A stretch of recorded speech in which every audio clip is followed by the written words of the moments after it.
Iris shows up. And you know what, we'll hold off the staff report and member reports. Let's just, since we have a special guest today,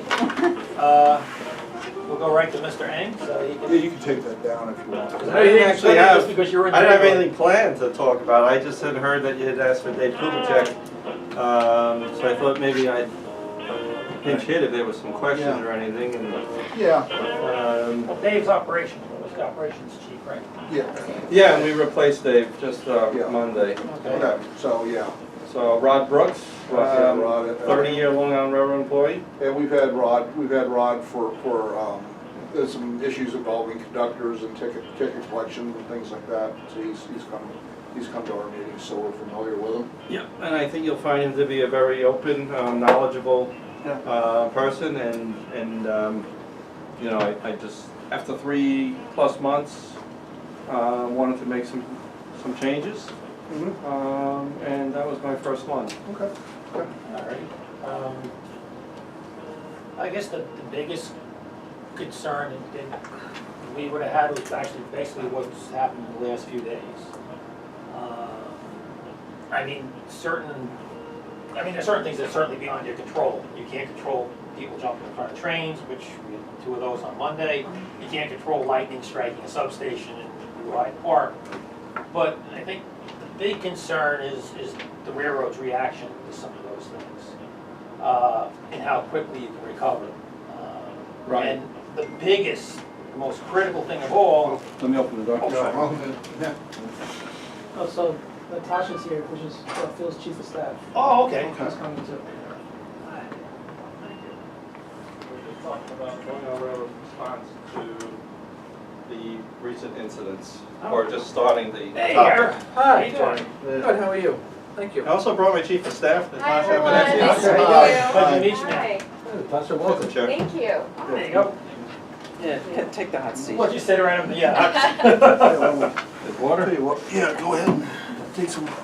I know you don't. So I think So if you, I can talk a little bit about, I remember. I'll talk a little bit about the incidents Okay. and the response. And, you know, I guess that even ties to the Napoli report. And, you know, I don't know if you saw my response to the report that I sent to the chairman, but basically a lot of what the Napoli's report had said, we had already started working on even before we'd seen that. And that's trying to be more proactive to addressing these types of situations. And what we had done on the, if you remember the Long Island Railroad Forward presentation, is tackling those things that are causing the most delays to our customers. And, you know, aside from infrastructure, switches, track circuits, and there are those unforeseen incidents that were recent, right? Yeah. So if you look at what we had in Forward, we had the grade crossings and the delineators, the ways applications, and that's a proactive measure that, you know, it's hard for the customer and the public to see it, because when the incident doesn't happen, Exactly. it's not something they measure, right? But I'm proud to say that not only did we accelerate, and you know, if you remember, I said I think it was 20 grade crossings we were going to do. No, 65 by the end of the year. And we had said, why do 65 by the end of the year? Let's do it by Memorial Day. We did it by Memorial Day, and then we said, why shouldn't we do all of our 296 grade crossings? And we finished them 5 months early. They're done. And we have not had one car on the track since we've done that, with the exception of one that went on the track where there was no delineators yet. But what we saw before this was the number was growing this year compared to last year. So it's a proactive measure that we took. That's just one example. You know, the other things that we're doing forward is the tree trimming, you know, to be proactive again, where when the bad weather comes along, it's, you know, we don't want the trees near the tracks to drop. The poles that are being replaced by PSCG, the snow switch covers, the third rail heaters, all of those things are proactive measures. The fall protection that we're doing now, we're investigating different things. We're increasing the number of wheel truing machines that we have, and we're currently looking at other measures that are proactive that we hope to have in place in the next few weeks for the fall. Lightning protection is also part of Forward. And we added 30 locations that we felt were priority locations to be protected. the lightning strikes that occurred at the substation. That was confirmed. The signal hut that failed the next morning, we confirmed ourselves that it did have signs of you could see there were some voltage, what's the word, deviations that you could see. Mhm. You could see the components had burned, and the thing is that had lightning protection, and we believe that the lightning protection actually mitigated the damage, and actually probably enabled the component, the hut, to continue functioning as long as it did. Now, the unfortunate thing is the timing of the next morning was 5:30 when they Yeah. lost communication. But what happened is that, and even with the suicides, which were unfortunate, the first one, if I remember correctly, was by, I believe Hicksville. Yeah, by Hicksville. Hicksville, that area. Just east. And then obviously we had the one by Woodside, and you know, what we've been trying to do with those is because, and I know people don't want us to blame others, and that's, in this case, we were trying to get the medical examiners there, and that's a challenge sometimes in how long it takes. I think we sat down and took a look at that, and I think the responses have been like 3 hours on average, and we're thinking that's too long. I mean, a system, you know, a 10-minute delay cripples us, imagine 3 hours. Yeah. So one of the things we're discussing is how can we get control of that piece, and this is not really for public yet, but we're talking about whether or not we can actually have a medical examiner on our payroll that can actually declare a person dead. We brought in a national expert called Network Rail, who has gone through this in the UK. And they actually have a couple of different ways of addressing suicides, and we're looking at those measures. One of them is actually, and it may sound silly, but it actually is working. It said the incorporation of where there's high suicide locations, blue lights, and they said it actually has reduced the number of blue lights. They also said that they went through training with their employees in terms of suicide awareness and actually spotting people that are thinking of it. And they said they've seen numbers go down. So we're looking at it, but as far as the response, that Monday, we were working with both medical examiners trying to expedite them getting there. The Tuesday night with the lightning strike at the substation, PD and fire department were there. We were actually moving trains through the area at slow speed on a single track. It was fire department who shut us down, even before PSEG could respond and de-energize, and we had believed we could. So those are the things where a third party impacts us, and I know whenever we reference a third party, the public thinks we're blaming the third party, but we've been trying to just be more upfront to say, where fire department's responding or PSEG is investigating, and I know even when we put that out Wednesday morning, people thought we were blaming them, but really what we were saying is that we needed PSEG to do their part. So that morning, just for everyone's understanding, when that circuit went out and the communication was lost, we knew we had no power in the hut. So that's where we called PSEG, and we needed their help. So that was the next step. We couldn't do anything until PSEG responded, and they got to the meter. It's their meter, we can't touch it. Only then could they confirm there's a power loss from the meter side to the hut or on the meter side to their power. And after they went in and they checked, it was the wire between the meter and our hut. So it's those situations where we did what we could do. And I will say that Tuesday night, the lightning strike, the heavy storms, thunder, lightning, we kept people out all night long, repairing circuits that needed it, and then we kept them on even though we were actually back to normal in the morning. We kept them on through the morning rush. And if we didn't do that, when that signal hut lost communication, we would not have been able to block and spike that switch in the 20 minutes we did, and it actually would have been far worse. So by doing what we did, and I know the public, it still delayed them 60 to 90 minutes, but by doing what we did, we were able to at least move trains into the city. And I think, like I told Newsday yesterday, albeit they were slow, but we were able to at least move trains. And then last night we kept the the folks repositioned as well. And we had one small blip where I think we had a signal that our circuit went out for a short term, and that was because we were actually supporting some PSEG work. And after we fixed that, we told them no more PSEG work through rush hour. We shut that down, and then they worked through the night. So, but then last night, or I'm losing track of days already. Yeah, it's been a rough week, we I sat understand that. down, I It's sat been a down very rough with week. Rod Brooks, who's, as I mentioned, is the new Director of Operations.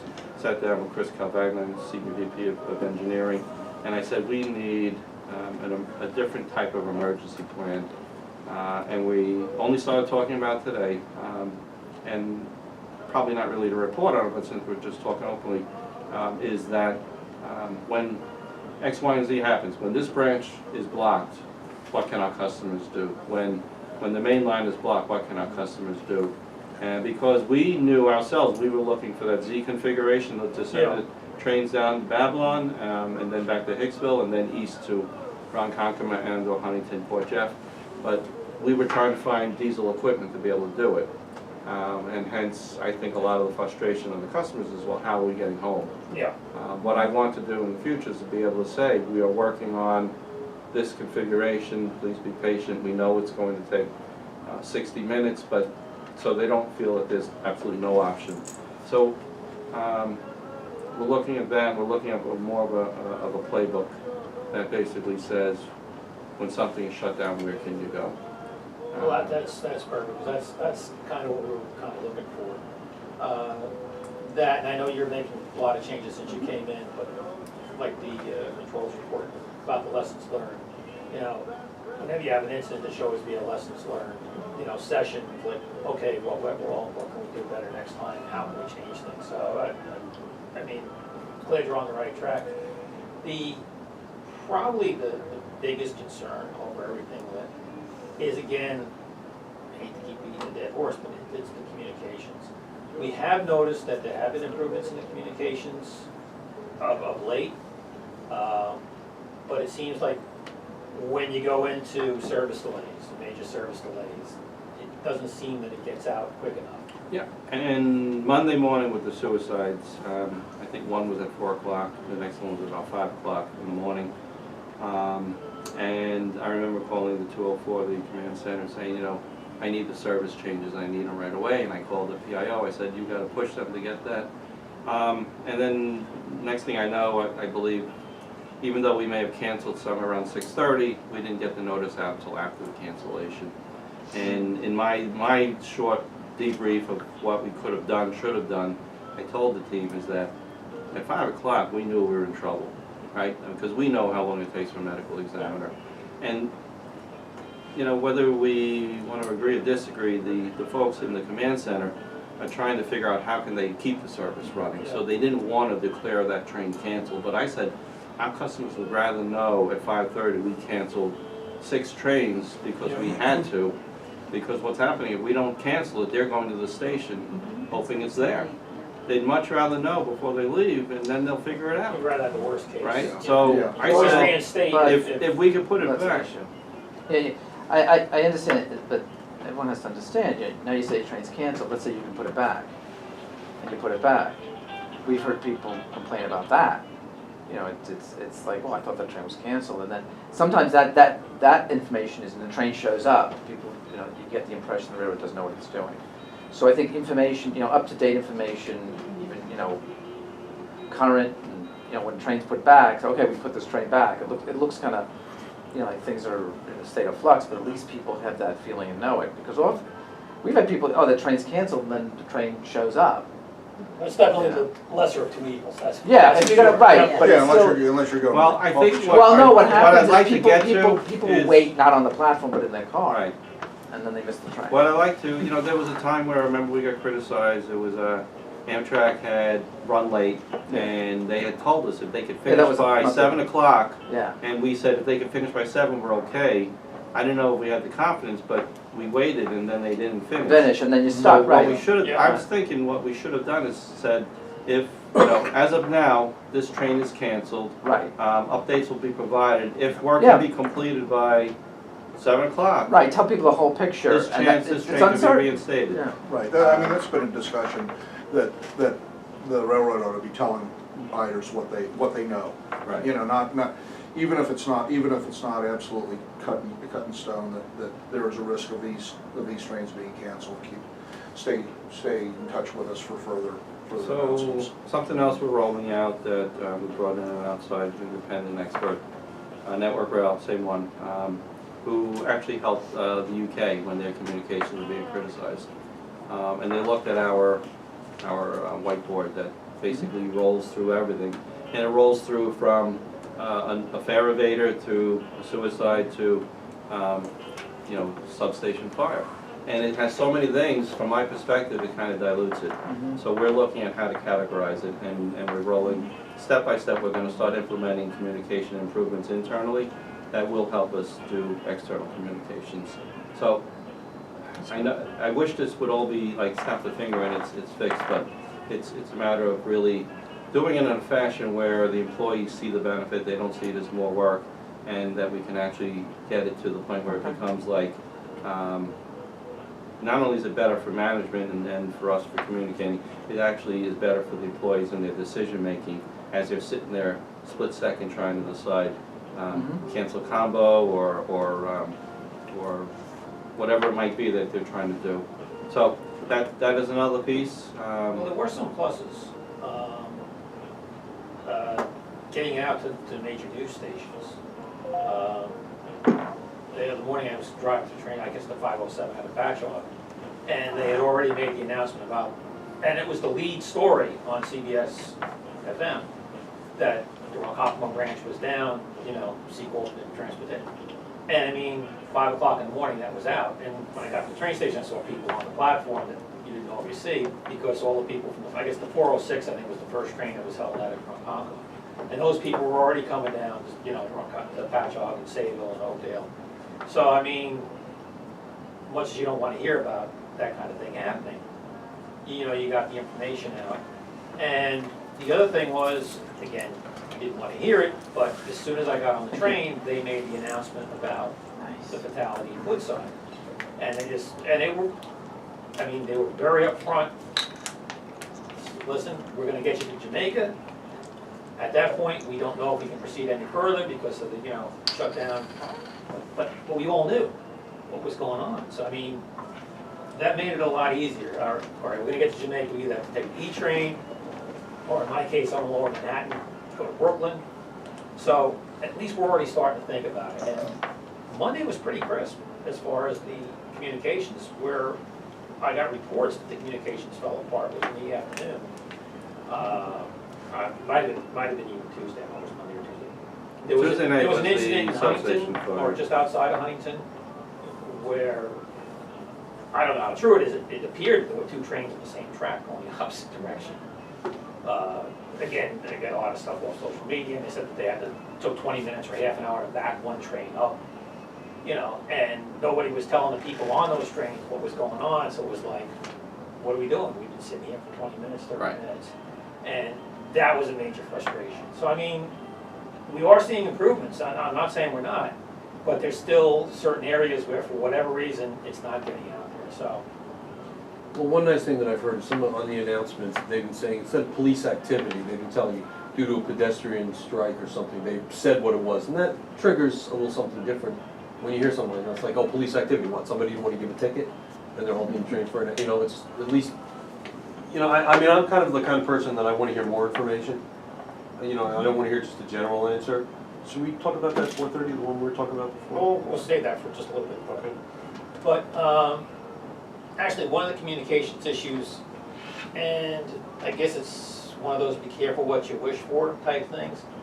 One of the things we've been pushing the railroad for a while was when you have a major service delay, give us an estimated time so we can plan. And that hadn't been happening. And it happened the other morning, but unfortunately, it's been my experience, and again, this is just my experience, maybe Larry and some of the other riders, if you do have a pedestrian strike, you usually get it cleaned up in about 2 hours. But they announced 4 hours. The difference between 2 hours and 4 hours is the difference between people saying, screw it, I ain't going in.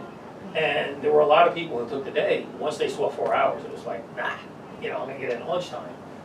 And you did, actually, if I'm not mistaken, you did clear it up in approximately 2 hours. Woodside, you actually cleaned up a lot quicker than that. I think Woodside was maybe an hour to 90 minutes. You were able to run trains past there, so I mean, that was great. Ronkonkoma was always problematic because it's, you know, on track. But, yeah, so I don't know where they came up with the 4 hours from. Maybe you called the medical examiner and they said their one guy was out in Jamesport or something, couldn't get there in time. But again, it was nice that you put it in there. I mean, that's something that we wanted to see, but we just thought maybe that was a little bit more of the worst case scenario than it should have been. You know, we'll look into that, because I don't recall that, Yeah, because it was like 4 hours. It's like, that wow. notice and/or feedback, so, because usually we try to, when we go through a debrief on what the customer felt, we try to look for those types of things, Yeah. so we'll look at that. Yeah, I mean, because normally, and if you'd said 2.5 hours, yeah, that's what it takes sometimes to get a medical examiner out there and to get the scene cleared, so. You might want to even just explain some of the stuff in those newsletters that go on the chair, on your side, you know, the Hank report or something, you know, just something to explain to people, because people don't know about medical examiners. When they hear a pedestrian site, I don't know if you guys experience it differently, nobody knows. Everyone thinks, oh, the railroad's screwing up, they're delaying it, but they don't realize that they're not in control of the situation. Yeah, exactly. And I think if it comes out and it says something, I think it might put you guys in a better light. Dead body on the tracks, I don't know. Well, we'll draft something. My big fear is they're gonna think I'm blaming the medical examiner or something. Every time we try to, Yeah, we put out, I don't know, what do we put out? We Well, put out there are some PSEG people that are is, always gonna, you know, investigate, I forgot how we phrased it. What if you just do it, Troubleshooting, just you an said. FYI, when there is a strike, the procedure is this, blah, blah, blah, blah. We don't, you know, we have control. I mean, you're not blaming anybody, you're just telling somebody I know, what the procedures, I think it's that. ironic, because the word was, we said PSEG is troubleshooting, and they actually took it, and I remember someone telling me they went on social media to say it's not our problem, it's one of our railroad's issue, their responsibility to fix, and I'm Social thinking. media is the death of everything. oh yeah, they get a little too, go a little too far So, sometimes. On the Facebook website, all you get is one little thing happen, it just blows up. Yeah, And Well, actually, we read that same thing, and it was exactly what you said, when PSEG came and they says, oh, it's on the railroad side of the meter. I don't know how they got that information that quick, it was like, oh yeah, it's the railroad's problem, PSEG said it's not their problem. Yeah, they probably put it out. You know, and it's like, No, PSC, yeah, they did. they put it. They and quickly there was a put it lot of, out and "Oh, said- that's the railroad, they blame everybody, or whatever. So, we're gonna just continue to try and be consistent, we're gonna try and continue to just feed the information. There's gonna be some that will never please, I know that. oh yeah, there's always that I do action. think that a lot of the folks realize that, you know, it was out of our control, at least the lightning strikes, Yeah. but it's and just as we're talking, it's the communication piece. And that's why we wanna try and figure out, part of the thing that Network Rail is going to help with is how we lay out all the steps. One of the other things that is part of their procedure will show a person in charge of the communication, so we're not bothering the actual people doing the work, putting a person in charge of communication who calls the field, calls everyone else. And then it'll also include where is the signal crew coming from, where is the coroner coming from, and then it'll overlay Google Maps on it with real-time travel. Yeah. And we'll use that for ETA, because they said in the UK, it used to be, oh, everything was 20 minutes, right? So that's what you put out. But then you look at it, and with Google, you can actually see, you know, so the night of the lightning strike at the substation, you know, we were battling flooded roads, you know, our crews that were trying to get to New Hyde Park were battling the same traffic that everyone else was battling, so it was, I mean, it was a tough evening. On, just one thing about substitute bus service, sometimes you'll see that in a lot. I've never tried it, I've never had to use it because I live in the city, so it's always something else I can take, but we've always heard that it's difficult to get substitute bus service, especially during peak hours, buses are being used elsewhere. There were 2 contracts on the agenda this past month for Nice. contracts with bus, with night, bringing ice back in, and there was some other ones with that from the emergency order. And it seemed to be worded in such a way as to say emergency and planned. I just wonder if the railroad's making a bigger effort to try and get buses for substitute when there's a long-term problem? Yes. We've been discussing the opportunity to buy buses and have them under our control. Oh, Because I'm tired of relying on outside parties. And I've already said no more school buses. the summer, it's difficult, yes. But the companies have come out with it. Transit actually stepped up and supported us with 18 buses on the weekends as well.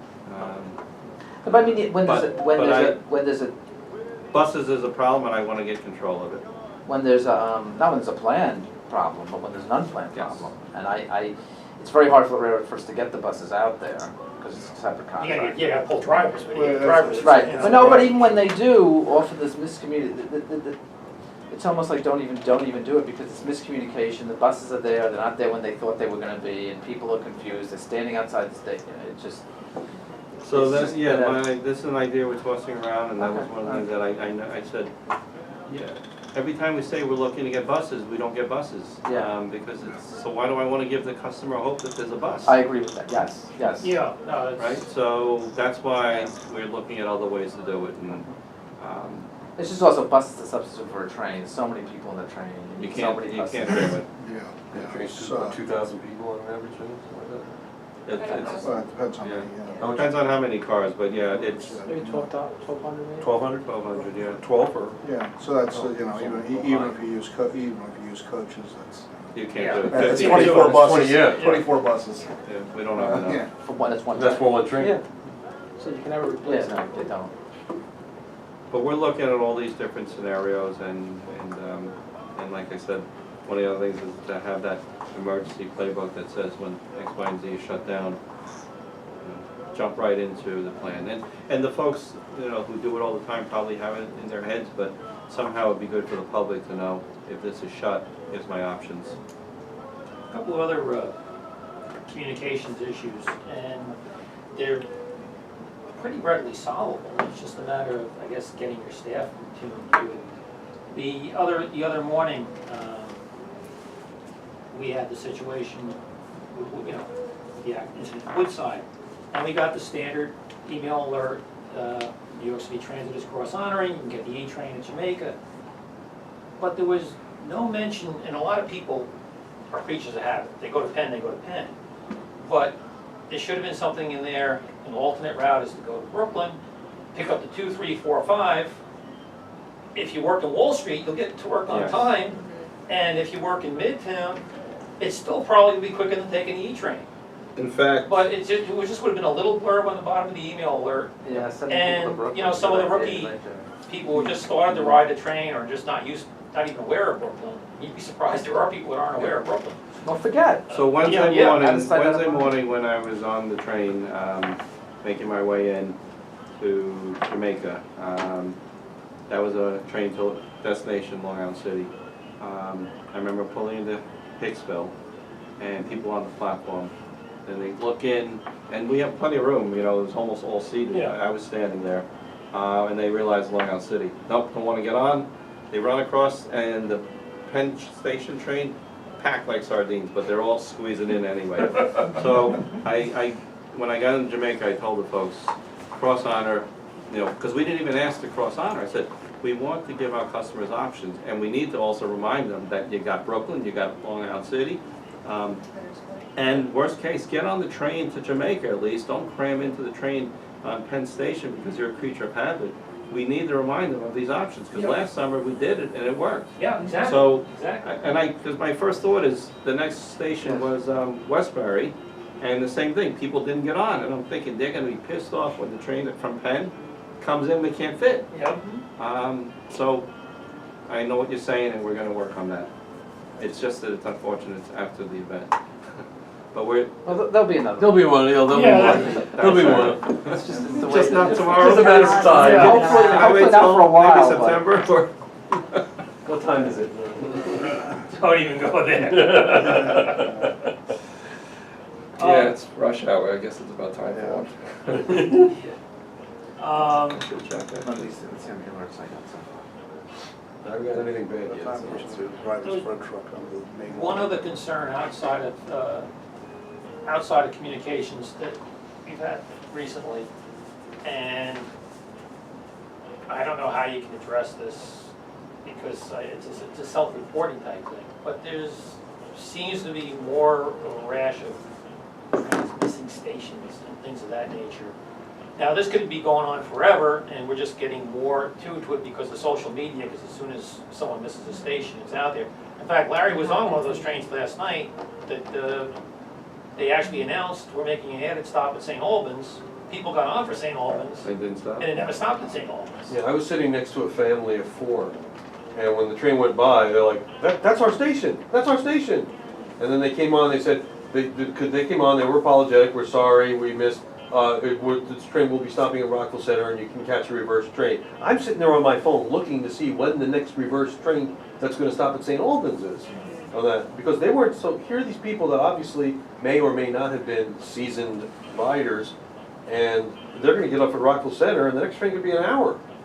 Or they're gonna end up getting on the next train that's gonna take them all the way back to Jamaica. Jamaica, and they're and gonna they go back, gotta try you to know. St. Albans thing again. You know, there was no information for those. That happened to me 2 Fridays ago. I had taken the express train at 5:41 to CI. It skips the, It skips And the, yeah, and people ended up in I got Ronkonkoma. a call from somebody that was, I called the MTA and I complained, and they were like, they were like, oh, this happens often.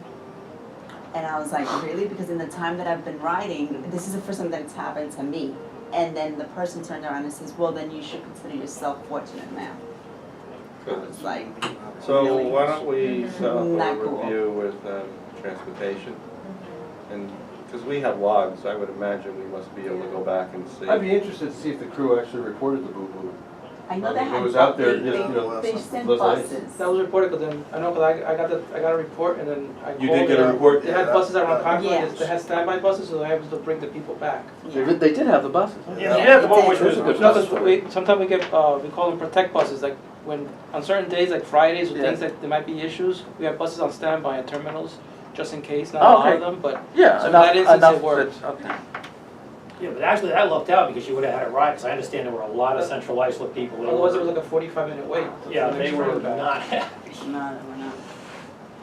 But didn't the one happen at Patchogue, what time you called me, or no? No, I think I called, there was one, they A month skipped ago. Garden City or Country, it was one of the, on that I branch. think it was, yeah, in there. And the same thing, they just blew past the state, you know, and unfortunately, sometimes like that, sorry for the inconvenience, just doesn't get it, you know, and that's what, again, it's like changing the culture of the railroad. That's one of the things you really gotta work on, is sometimes it's just the way it's put across by the crew. Yeah. It's like, oh, sorry for the inconvenience, it's like, what? Right. You know, I'm sure you can figure out some wording that's a little bit better that, you know, listen, we're terribly sorry, here's your alternates, here are your trains possible as you get back, blah, blah, blah. But just, well, we missed a stop, sorry for the inconvenience. It gives the attitude that, you know, the train crews didn't care, as well, Yeah, I mean, I felt bad last night. I mean, I'm